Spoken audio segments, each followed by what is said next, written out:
ग्रामदैवत शिवयोगी श्री सिद्धरामेश्वर महाराजांच्या मकर संक्रांतीच्या दिवशीच्या या अक्षता कार्यक्रमाला आजपर्यंत कधीच येण्याचा योग आला नाही, पण आज त्यात सहभागी झाल्यानंतर असं लक्षात आलं की आजपर्यंत आपण अशा एका भव्य दिव्य आणि सामाजिक समरसतेचं प्रतीक असणाऱ्या कार्यक्रमाला आजपर्यंत न येऊन आपण मुकलो, पण आज येऊन धन्य झालो। एका बाजूने सामाजिक समरसतेची प्रचिती येईल अशा प्रकारच्या या नंदी ध्वजाच्या पूर्ण शहरभर 68 शिवलिंगाच्या प्रदक्षिणाने समाजातल्या जातीपाती विसरून आपण सगळ्यांनी एकत्र काम केलं पाहिजे अशा प्रकारचा संदेश गेला। तर दुसऱ्या बाजूने सर्व जाती धर्मपंथाच्या लोकांनी येऊन या ठिकाणी अक्षतांचा कार्यक्रम करून आपल्या मनामधली परमेश्वराची जी भावना भक्ती आहे ती प्रकट करण्याचा प्रयत्न केला।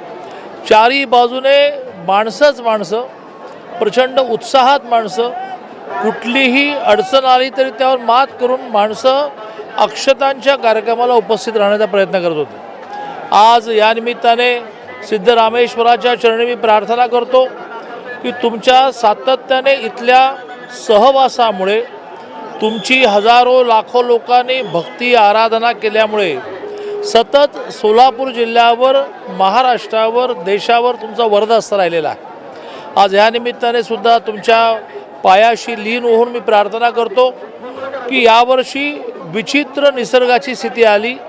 काही ठिकाणी दुष्काळ आहे तर काही ठिकाणी अतिवृष्टी आहे।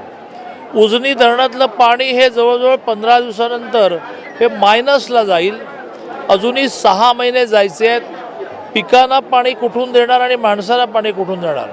आणि त्यामुळे या स्थितीमध्ये आम्हा सगळ्यांवर तुमचा कृपा आशीर्वाद राहू दे आणि या महाराष्ट्राला एका उच्च पदावर जाण्यासाठी सर्व प्रकारचे आशीर्वाद आपले राज्याला आणि सर्वसामान्य माणसाला मिळू देत। सिद्धरामेश्वराकडे मी साकडं घातलं की यावर्षी महाराष्ट्रामध्ये निसर्गाची एक विचित्र स्थिती निर्माण झाली।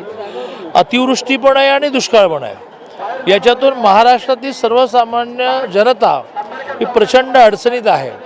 प्रामुख्याने पिण्याच्या पाण्याचं दुर्भिक्ष खूप निर्माण होऊ शकतं आणि त्यामुळे सिद्धरामेश्वराने आमच्यावर कृपा करावी आणि लवकर पाऊस यावा। तो पाऊस येईपर्यंत हे पाणी पिण्याला तर पुरलं पाहिजे, पण थोडंसं शेतीला पण देता आलं पाहिजे की ज्याच्यातून महाराष्ट्रातला शेतकरी सुखी होईल।